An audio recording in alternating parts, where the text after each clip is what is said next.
한번 따라하실까요? 하나님은 무엇에 대하여 진노하시는가? 하나님은 무엇에 대해서 진노하시는가?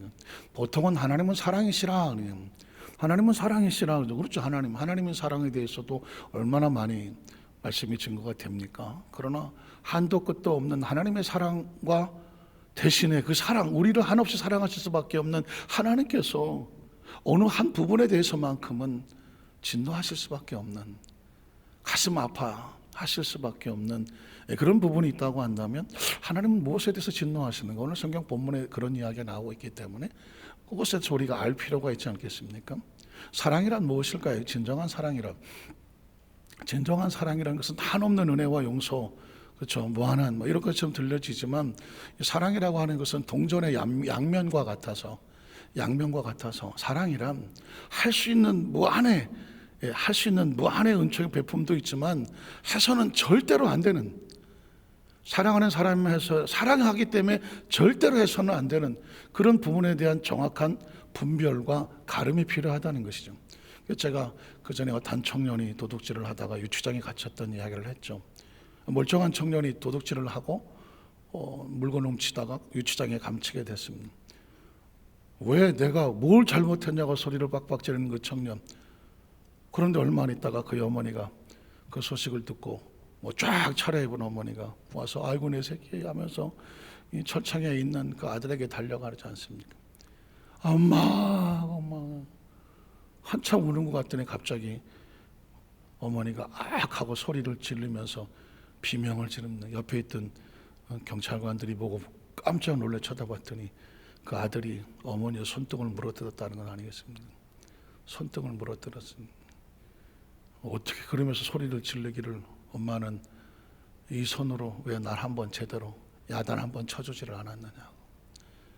엄마는 왜 그 손으로 나를 무조건 잘했다 내 새끼야, 아이고 괜찮다, 내가 어려서부터 친구 집에 가서 물건을 훔쳐오고 학용품을 훔쳐오고 슈퍼에 가서 뭐 훔쳐오고 문방구에서 훔쳐오고 고등학생이 되고 대학생이 돼도 괜찮아, 그건 괜찮아 그런 거 가지고 그러니 아이고 내 새끼 이쁘다 나는 그게 괜찮은 줄 알았다고. 엄마가 그렇게 날 칭찬해주고 나는 그 등 두드려주는 게 난 그게 사랑인 줄 알았다고.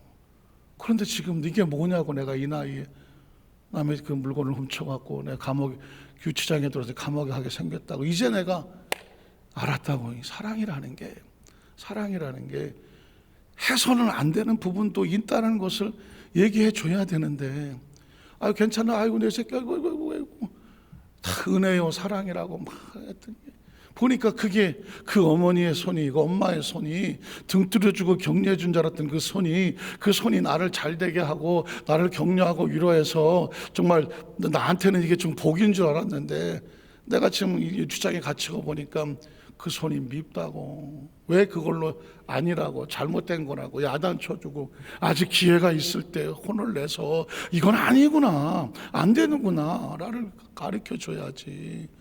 그래서 엄마 손을 물어뜯었다는 거 아니겠습니까?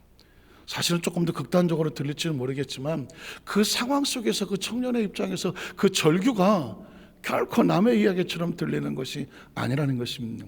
하나님은 무한한 사랑의 하나님처럼 느껴지지만 그러나 진정한 그 사랑 속에서는 아닌 건 아니라고, 되는 건 되고 아닌 건 아니라고 정확하게 분리를 해줘야, 그래야 그 모든 생명이든 신앙이든 관계든 이런 것이 유지되지 않겠습니까? 그래서 물론 이제 뭔가 좀 극단적인 표현이긴 하겠지만 이 이야기는 남자들한테는 좀 맞아요. 남자들은 사실은 잘못하면 빠따도 맞고 야단도 맞고 아니다 그래서 야단도 치고 해서 교육을 받고 이렇게 해주는 것도 남자들은 좀 도움이 돼요. 근데 제가 가만히 이렇게 보니까 여성은 좀 다른 것 같아요. 여성은 빠따를 치고 이제 얼차례를 주고 이러면서 너 이거 하면 안 돼 이렇게 얘기하는 거는 좀 많이, 난 그렇게 해도 듣는다. 손 드셨어요? 우리는 정말 우주에서 가장 특이하신 분을 지금 뵙고 계십니다. 근데 보통은 남자는 너 이거 옳고 그런 걸 얘기해 주면 내가 잘못했구나 그러면 옳은 것은 알았습니다 하는 이런 마음이 있지만, 여성은 사실은 자기에게 이런 얘기를 해줄 때 존중과 배려가 먼저 있어야 되는 거예요. 존중과 배려와 신뢰가 있어서 지금 이 사람이 나에게 이렇게 얘기하는 것은 나를 위해서 진짜 좋은, 이렇게 옳은 것을 가르쳐 주려고 하는구나. 존중과 배려와 신뢰가 먼저 관계가 돼야 그 다음에 무슨 얘기를 하더라도 그 얘기가 내가 받아들일 준비가 되어 있지. 이 존중과 신뢰라든가 배려가 안 된 상태에서 무조건 옳고 그런 것을 막 얘기를 하면 대부분의 여성들은, 오늘부로 제가 대부분이라고 바꿨습니다. 한 분이 손을 번쩍 드셔갖고 대부분의 여성들은 그게 되지 않으면 덜커덕 받아들이기는 쉽지 않은 것 같아. 왜냐하면 남성과 여성이 좀 받아들이는데 조금 차이가 있기 때문에, 남자들은 옳고 그런 것에다 조금 목숨을 걸어요. 그래서 맨날 옳고 그런 거, 내 말이 틀려 맞아, 맨날 이 얘기를 하는 게 남자들이고, 여성들은 그렇지 않아요. 그래서 옳고 그런 것보다는 자신에 대한 배려와 정말 신뢰를 가지고 이 사람 하는 얘기를 내가 따뜻하게 받아들일 수 있을까, 이게 먼저 선행이 돼야 받아들이게 되는 것 같다는. 어쨌든 중요한 것은 무엇이냐면, 우리의 삶의 장 가운데 사랑이 됐든 어떤 것이 됐든 간에 옳고 그런 게 있어요. 옳고 그런 거. 해서 되는 것과 하지 말아야 될 것이 있어요. 그래서 하나님의 사랑 속에서도 하나님이 사랑하시는 것도 있지만 하나님이 진노하시는 것이 있습니다. 하나님의 진노는 어떤 것일까? 우리 첫 번째로 창조와 에덴 동산의 하나님의 선포입니다. 사실은 제가 지금 계속 창세기를 파고 들어가고 있기 때문에, 그럼에도 불구하고 한도 끝도 없이 하나님의 속성이 막 쏟아져 나오고 있어요. 자, 그런데 오늘 여러분이 잘 아시는 내용이지만 이걸 읽어 내려갈 때 한 가지 주제만 생각하십시오. 하나님께서 원하시는 게 뭘까? 근데 하나님은 또 원하지 않는 건 뭘까? 요거 두 개만, 딱 원하는 게 뭘까? 원하지 않는 게 뭘까? 요 두 개만 가지고 같이 읽어보겠습니다. 창세기 1장 26절로 28절에 보면 하나님이 이르시되 우리 형상을 따라 우리 모양대로 우리가 사람을 만들고, 하나님이 원하셔서 만든 거예요. 그들로 바다의 물고기와 하늘의 새와 가축과 온 땅과 땅에 있는 모든 것을 다스리게 하자. 하나님께서 원하셔서 위임하시는 거예요. 그리고 하나님이 자기 형상, 곧 하나님의 형상대로 사람을 창조하시되 남자와 여자를 창조하시고, 하나님이 원하셔서 창조하신 겁니다. 자, 그리고 그 다음 절에 보면 하나님이 그들에게 무엇을 주시며 복을, 하나님 원해서 복을 주신 거예요. 하나님, 이것은 다 하나님께서 원하셔서 창조하고 복을 주시는, 그러니까 여기서 뭘 알 수 있습니까? 하나님의 형상과 모양을 주신 하나님의 자녀들이 어떻게 살기를 원해요? 하나님의 복을 받고 정말 생육하고 번성하고 땅에 충만하며 잘 살기를 원하죠. 이게 하나님께서 원하시는 것입니다. 자, 그 다음 절을 보면, 창세기장 그 다음 절을 보세요. 야훼 하나님이 땅에 흙으로 사람을 주시고 생기를 그 코에 불어넣으시니, 이것도 하나님이 원해서 주시는 겁니다. 하나님의 생기를 이것까지 부어주시는 것입니다. 그리고 사람이 생명이 되어 하나님 교통할 수 있도록 하나님께서 원해서 만들어 주신 것이죠. 그 다음 절을 보면, 그래서 하나님께서 또 동방의 에덴에 동산을 창설하시고, 역시 에덴 동산도 하나님께서 원하셔서 내가 지은 하나님의 사람들이, 자녀들이, 인간이 행복하게 살기를 원해서 이런 환경도 만들어 주시는 것입니다. 그 지으신 사람도 거기에 하나님이 원해서 두신 것입니다. 이쯤 되면 하나님이 자기가 지으신 하나님의 사람들을 얼마나 끔찍히 생각하는지 아시겠죠? 자신이 내어줄 수 있는 형상과 모양과 하나님의 생기까지 부어넣어 주시고, 에덴 동산이라고 하는 최상의 아름다운 환경과 여건도 주시고, 자, 그리고 그 다음 절에 보면 야훼 하나님이 그 땅에서 보기 아름답고 먹기 좋은 나무도 나게 하셨다. 누구를 위해서 나게 하셨을까요? 아담과 하와, 하나님의 자녀들을 위해서 나게 하셨다, 준비하셨죠. 또 그 다음 절에 보면, 넘어가요. 자, 야훼 하나님은 그 사람을 이끌어서 에덴 동산의 두 곳을 경작하며 지키게 하시고 위탁하고 위임을 하셨어요. 하나님이 원해서 이렇게 하는 겁니다. 인간들이 이렇게 해주세요 저렇게 해주세요 해서 주어지는 것이 아니라 하나님의 원함과 하나님의 계획 속에서 경작하며 지키게 하셨습니다. 그리고 그 다음 절에 보면 하나님이 그 사람에게 명하여르시되 공산 각종 나무 열매 내가 임의로 먹을 수 있다. 하나님께서 원해서 이렇게 하시는 거예요. 마음껏 먹으라고, 하라고 하는 거예요. 해도 되는 거예요. 자, 먹되, 그 다음 절을 보면 선악을 알게 나무 열매는 뭐 하지 말라? 먹지 말라는. 자, 제가 딱 한 가지만 보자 그랬죠. 두 가지를. 무엇을 해도 좋고 무엇을 하면 좋지 않은지. 하나님께서 원해서 우리에게 모든 것을 다 부어주시는데 무엇을 하라고 하죠? 하나님 만들어 놓으신 모든 것들, 너희를 예비한 것들은 마음껏 먹고 마시고 생육하고 번성하고 창대하고 그걸 경작하며 지켜 나가고, 그리고 아름다운 열매와 그 나무의 실과들을 마음껏 임의로 먹어도 좋다라고 말했습니다. 하나님께서 우리에게 허락하시고 허용하신 것입니다. 그런데 하나님께서 금하신 것이 있어요. 금하신 것, 하지 말라고 하는.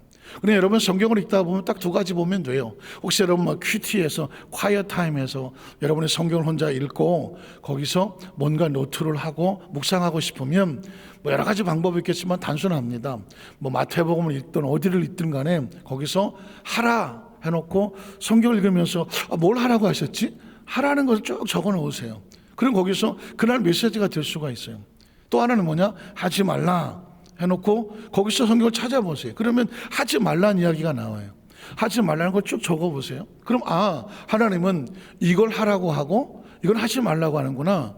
요 두 개만 가슴에 품고 살아도, 좌우에 품고 살아도 하라는 것은 하고 하지 말라는 것은 하지 말고, 이 두 가지만 안고 살면 좌우로 치우치지 않은 내 삶의 균형이 생기죠. 여러분 십계명이 뭘까요? 출애굽기 10장에 보면 십계명이 나오잖아요. 10가지 계명을 목자 잘 모르겠어요. 자, 뭐예요? 딱 두 가지예요. 하지 마라, 해라. 그 얘기거든요. 내 앞에 다른 신 두지 마라. 우상에게 절하지 마라. 하나님의 이름을 망령되이 걸지 마라. 살인하지 마라. 간음하지 마라. 도적질하지 마라. 이웃을 하려 거짓 증거하지 마라. 이웃의 것을 훔치거나 탐욕하지 마라. 말아요, 말아. 누구를 위해서? 네 생명의 안전을 위해서. 뭐 해라? 안식일을 기억하여 그날을 거룩하게 지켜라. 내 부모를 공경해라. 하라고 하지 말라요.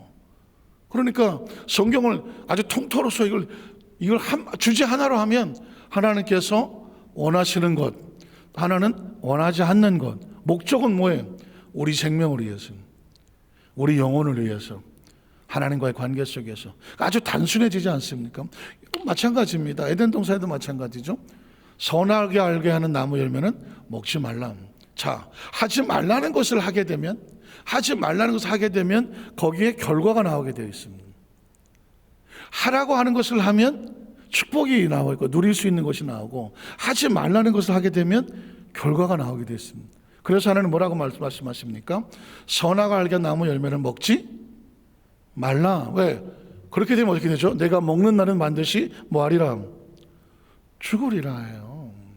죽음은 그냥 경상도 말인가요?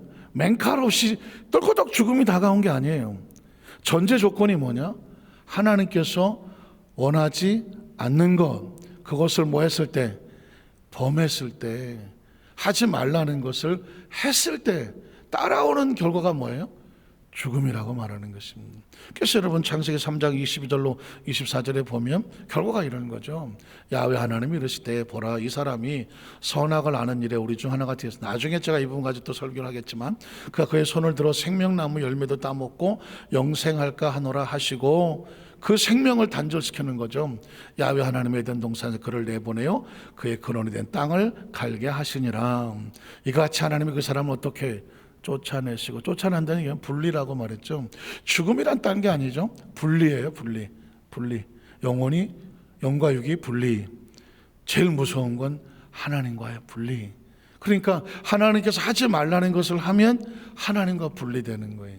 이게 에덴 동산에서 우리에게 외치고 있는 아주 무섭고 절박하고 절규하는 외침이에요. 왜 이런 외침이 있을까요? 이 외침을 가슴에 두고 너희는 하나님과 분리되지 말고 하나님과 연합하여 하나님 주신 것을 누려라. 이게 외침이에요. 자, 그럼 두 번째로 예수를 믿는 자와 믿지 않는 자는 어떨까요? 똑같아요. 패턴이란 말을 쓰죠. 패턴. 수천 년 전에 에덴 동산의 패턴이나 예수 그리스도를 중심으로 한 그 시대의 패턴이나 똑같은 법칙으로 움직입니다. 마태복음 4장 17절에 보면 이때부터 예수께서 비로소 전파하여 이르시되 회개하라, 하라는 얘기입니다. 하라. 그럼 어떻게? 천국이 가까이 와서 회개하는 자의 천국의 문이 열리겠죠. 그럼 뒤집어 회개하지 않으면 어떻게 돼요? 천국이 닫히는 거죠. 단순합니다. 이제 여러분이 그걸 거기까지 읽어내는 거죠. 행간은 회개하라. 그러면 회개하는 자에게는 천국의 문이 열려서 천국에 들어가는 하나님의 자녀가 된다는 거죠. 그럼 반대로 회개를 하지 않으면 어떻게 되냐? 천국의 문이 닫혀지고 천국이 멀어지니까 너는 천국과 관련이 없는 존재가 된다는 거죠. 제가 하나님의 나라는 기분과 감정이 아니라 원리와 원칙과 법칙이라고 말을 했습니다. 그러니까 수천 년 전에는 맞았는데 지금은 틀리다가 아닙니다. 수천 년 전에도 원리 원칙, 지금도 원리 원칙, 우리 시대도 원리 원칙, 수천 년이 지나도 하나님 나라는 원리와 원칙으로 움직이는 것입니다. 자, 그 다음 절에 보면 요한복음 1장 11절로 12절을 보면 자기 땅에 오매 자기 백성이 영접하지 아니하더라. 자, 예수 그리스도가 오시면 영접하는 자가 있고 영접하지 않은 자가 있는 겁니다. 자기 땅에 오매 영접하지 아니하는 자, 예수 그리스도를 영접하지 아니하면, 영생을 영접하지 아니하니 이 사람들은 어떻게 될까요? 예수 그리스도와 분리되죠. 분리됩니다. 천국으로 말하면 천국의 문이 열리지는 않죠. 그러나 영접하면 어떻게 될까요? 영접하면, 자, 영접하는 자, 곧 그 이름을 믿는 자들에게는 뭐가 따라옵니까? 하나님의 자녀가 되는 권세가 따라오는 것입니다. 뒤집어 말하면 영접하지 아니하면, 그 이름을 믿지 아니하면 하나님의 자녀가 되는 권세가 주어집니까? 빼앗깁니까? 빼앗기게 되는 것이죠. 그러니까 성경은 한쪽을 얘기하고 있지만 반대적인 것을 금방 알아낼 수가 있는 것입니다. 요한복음 3장 16절 18절도 역시 똑같은 얘기죠. 하나님이 세상을 이처럼 사랑하사 독생자를 주셨으니 자, 그를 뭐 해라? 믿어라. 그러면 그 믿음대로 믿는 자마다 뭐 하지 않아요? 멸망하지 아니하고 무엇을 얻습니까?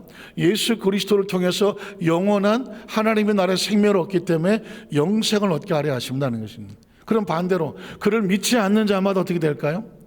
멸망하게 되고 영생을 얻지 못하게 되리라. 그 얘기가 이제 그 다음 절에 나오겠죠. 그 다음 절을 보면 하나님이 그 아들을 세상에 보내신 것은 세상을 뭐 하려는 것이 아니고 심판하려 하심이 아니에요. 예수님 다니면서 야, 마 너는 죽었고 너는 죽고 너 잘못해 이거 하러 온 것이 아니에요. 건져내려고 온 거예요. 나를 믿는 자마다 나를 통하여 회개하며 천국이 들어오고 하나님의 자녀가 되어지고 하나님의 나라가 열리고, 그래 멸망하지 아니하고 영생하고, 이게 하라거든, 믿어라 하거든요. 그러면 그 열리는 것이거든요. 자, 구원을 받게 하려 하심이라. 그 다음 절을 보면 그를 믿는 자는 이미, 원칙이 그래, 믿는 자는 무엇을 받지 아니하고 심판을 받지 아니하는 것이고, 믿지 않는 자는 어떻게 될까요? 아예 하나님의 독생자 이름을 아까 믿지 아니하면 어떻게 된다고요? 멸망하게 된다고 그러죠. 벌써 뭐 하게 되죠? 심판을 받은 거예요. 그러니까 예수를 믿는 것 자체가 심판에서 벗어나는 것이고, 믿지 않는 것 자체가 그게 심판받은 거예요. 하나님과 분리된 것이니까. 그래서 성경식은 아주 단순하다. 하라와 하지 말라가 있다.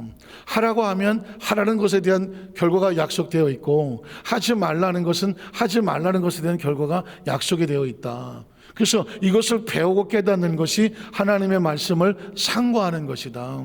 그리고 말씀을 많이 읽을수록 뭘 알게 되느냐? 무엇을 하라고 하고 무엇을 하지 말라고 하는지가 알게 되는 것이다.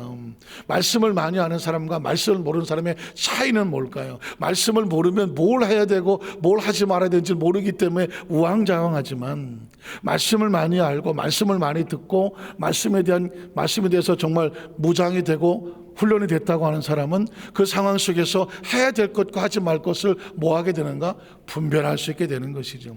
그러니 어떻게 될까요? 자기 가는 걸음이 안전할 수밖에 없는 것이죠. 제가 지난번에 잠깐 수협회 때가 말씀을 드렸잖아요. 어느 시인이 그런 말을 썼다고. 매화꽃, 벚꽃, 목련꽃, 봄비에 꽃잎이 다 떨어지네. 인생 잘 나간다고 교만하지 마라. 봄비 한 방에 훅 간다. 시의 제목이 뭐라고요? 한 방에 훅 간다. 한 방 가는 거죠.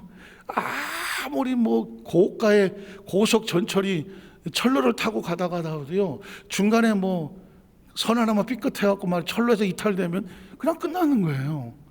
뭐 최근에 지금 타이거 우즈가 캘리포니아에서 우리나라 제네시스 G80인가요? 뭐 그거 받아갖고 차를 타고 새벽인가 밤에 운전하다가 교통사고가 났잖아요. 어느 절벽 밑으로 나가 떨어져갖고 거의 뭐 죽다 살 뻔했잖아요. 뭐 여기저기 부러지고 뭐 어쨌다고 하는데 뭐 말에 의하면 뭐 제네시스 80을 탔기 때문에 안 죽고 살았다 뭐 그런 얘기도 하는데 그 안에 뭐 그냥 뭐 에어백이 막 여기저기 있어서 뭐 배를 나왔는데 그 원인에 대해서는 말을 안 했어요. 그 전에 약간의 약물 중독 같이 음주 뭐 해갖고 한번 여자친구랑 뭐 싸우고 해서 한번 들이받은 적이 있었단 말이죠. 그래서 이번에도 혹시 타이거 우즈가 뭔가 음주운전을 했거나 아니면 약물에 취해서 운전한 건 아닌가 하고 했는데 한동안 안 나왔어요. 사생활이라고 안 나왔는데 어제 오늘 나오는 것 같더라고요. 나왔는데 보니까 뭐냐면 과속을 했어. 70km 정도 이렇게 달아야 되는 게 곡선인데 거의 140을 날랐대요. 이게 곡선을 이렇게 걸어야 되는데 그럼 속도를 줄여야 되지 않습니까? 커브니까 속도를 쫙 줄여서 이렇게 가야 되는데 아마 운전 미숙이라고 나오는데 뭐 미숙인지 아니면 딴 생각을 했는지 아니면 잘 못 봤는지 어쨌든 간에 그 커브길을 갖다 140을 밟았대요. 어떻게 됐겠어요? 커브가 돌아가나요? 훅 날아가서 젊은 나가 떨어지게 되는 것이죠. 그러니까 천하의 뭐 골프 황제 타이거 우즈라는 사람도 운전대 하나 잘못 삐끗하니까 그냥 그래서 이번에 마스터스라는 골프도 못 나오고 막 이러더라고요. 어쨌든 간에 누구도 뭐 하루아침에 어떻게 순식간에 어떻게 될지는 아무도 몰라요. 그래서 크리스천들은 뭐냐면 인생의 삶을 살아가면서 매 순간 하라와 하지 말라를 항상 염두에 두는 거예요.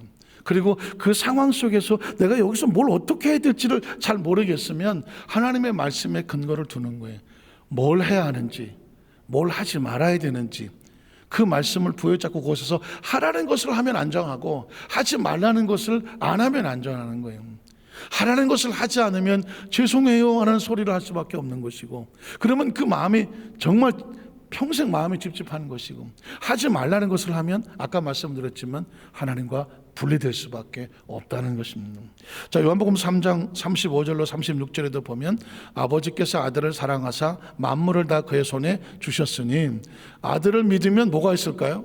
자, 믿어라 그럼 믿는 자마다 멸망하지 아니하고 멸망치 않은 뭘 주나요? 영생. 예수 그리스도는 그를 믿으면 열려지는 세계가 뭐냐? 영원한 세계예요. 영원한 생명. 그래서 이 땅의 모든 육체를 가진 생명들은 제가 말씀드린 생명은 두 가지 생명이잖아요. 육체의 생명이 있고 영혼의 생명이 있잖아요. 육체의 생명은 죽었다 깨어나도 땅에다 다 묻고 가야 되는 것이고 그러면 영혼은 어떻게 할 것이냐? 이 영혼은 예수 그리스도를 길과 진리의 생명 삼아서 하나님의 나라에 우리가 원래 있던 하나님의 나라로 가야 되는데 가는 길과 진리와 생명은 누구밖에 없더라? 예수 그리스도밖에 없는 것입니다. 그래서 오직 예수라고 말하는 것입니다. 아들을 믿는 자에겐 뭐가 있고 영생이 있고 아들에게 순종하지 않은 자는 영생을 보지 못하고 도리어 뭐가 있나요? 하나님의 진노가 그 위에 머물러 있느니라는 것입니다. 그러니까 예수를 믿는 것 자체가 하나님의 은혜 속에 들어오는 것이고 아들을 믿지 않으면 그게 하나님의 진노예요. 예수님을 구주로 믿으시면 아멘 하시기 바랍니다. 그러니 누구 말 맞다나 자다가 벌떡 깨어나도 웬일인지 왜 그러는지 내가 하나님을 믿었어. 예수님을 통해 하나님을 믿었고 우리식으로 말하면 하나님의 세계를 알았어. 4차원의 세계를 하고 영적인 세계를 알았어.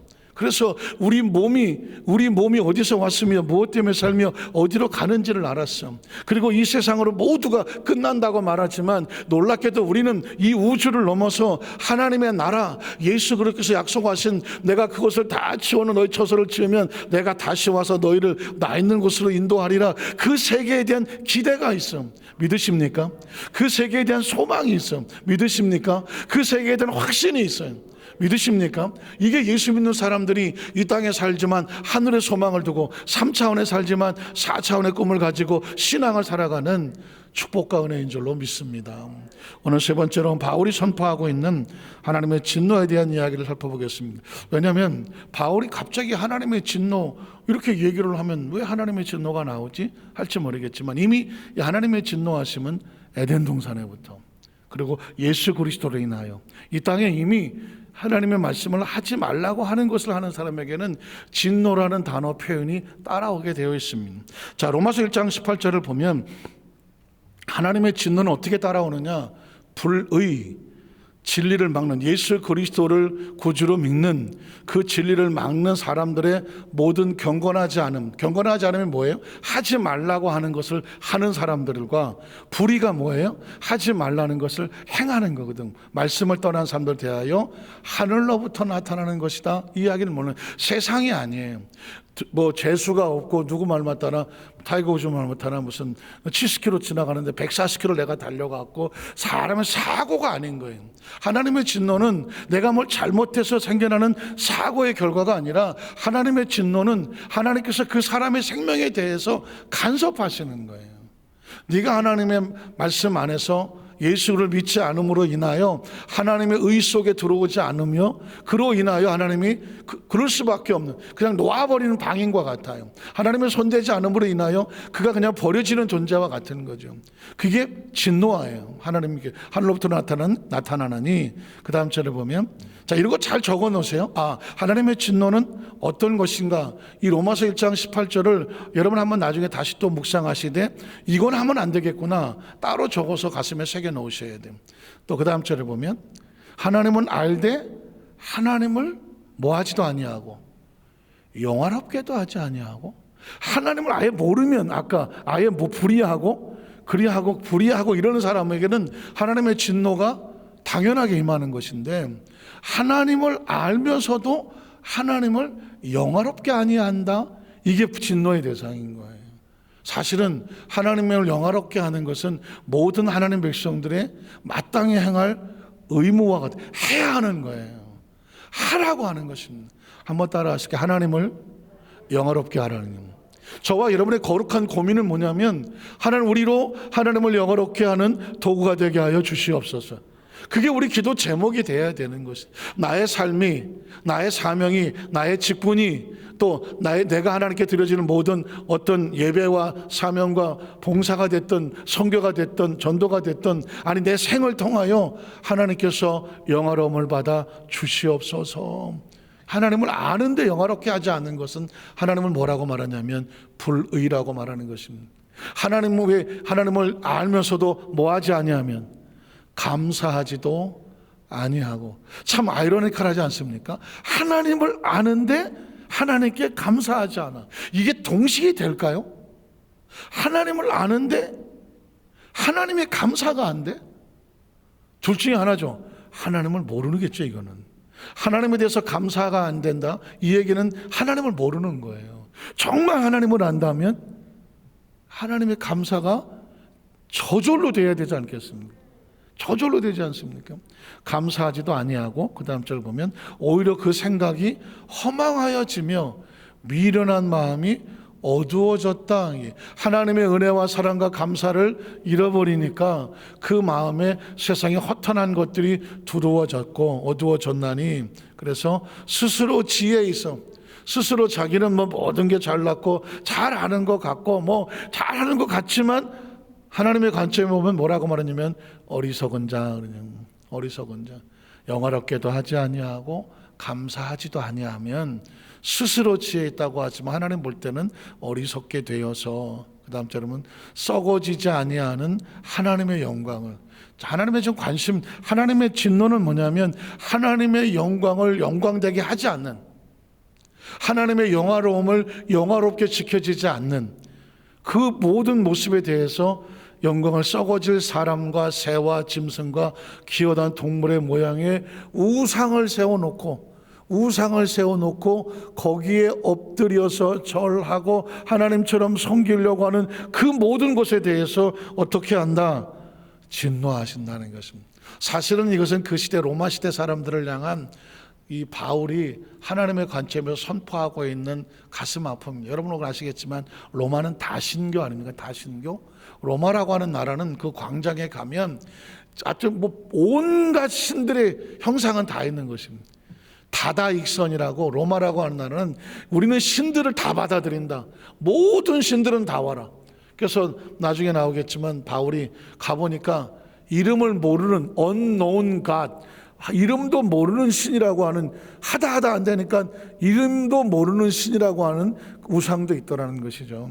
그러니까 인간이 어느 정도로 정말 타락하냐면 하나님의 존재를 그렇게 무너뜨리는 거예요. 이게 굉장히 무서운 것입니다. 하나님 혼자 영화로움을 받아야 되는데 온갖 잡신들의 우상을 세워놓고 이 신들이 우리를 지켜줄 거라고 말을 하면 누구의 자존심이 상하겠습니까? 하나님의 자존심이 무너지는 것이죠. 하나님의 사람들은 하나님이 하나님 되게 해야 되고, 하나님의 영화로움이 영화로움 되게 돼야 되며, 하나님의 영광이 하나님 영광이 되게 해야 해요. 그래서 우리가, 저와 여러분이 이제 영적으로 좀 철이 들면, 내가 내 삶이 어떻게 사는 것이 신앙생활을 잘하고 사명을 잘하는 것일까? 나를 통하여 하나님의 영광을 받으시고 하나님의 영화로우심, 하나님의 영화로움이 나타난다면 그게 뭐 크고 작은 것을 떠나서 하나님이 기뻐하시는 하나님의 축복의 통로가 될 줄로 믿습니다. 말씀을 정리합니다. 사랑하는 성도 여러분, 하나님의 진노라는 단어는 끔찍합니다. 제가 아까 처음에 죄송해요 찬송을 부르는데 덜커덕, 예전엔 그런 감정 없이 불렀거든요. 예수님의 비유야. 그리고 이건 우리 믿으면서 항상 알고 있어야 돼. 그런데 오늘 이 찬송을 부르려고 하는데 덜커덕 겁이 나는 거예요. 하나님 앞에 죄송해요? 하나님이 우리에게 죄송해요 이런 얘기를 들으실 대상일까? 하나님을 생각하면 감히 있을 수 없는 상황이잖아요. 덜커덕 기도가 되는 거예요. 하나님, 우리 모두의 삶이 하나님 앞에 죄송해서 제가 이걸 못하겠어요, 죄송해요, 이렇게 핑계와 변명이 되는 그런 신앙의 모습이 아니라 하나님의 영화로움과 영광의 모습이 우리가 부족하지만 우리를 통하여 세상에 작은 빛이라도 드러내며 살아가는 우리 모두가 되게 하여 주시옵소서. 저와 여러분의 기도 제목, 소원이 되고 모습이 되시기를 주님의 이름으로 축원합니다. 기도하겠습니다. 하나님 아버지 감사합니다.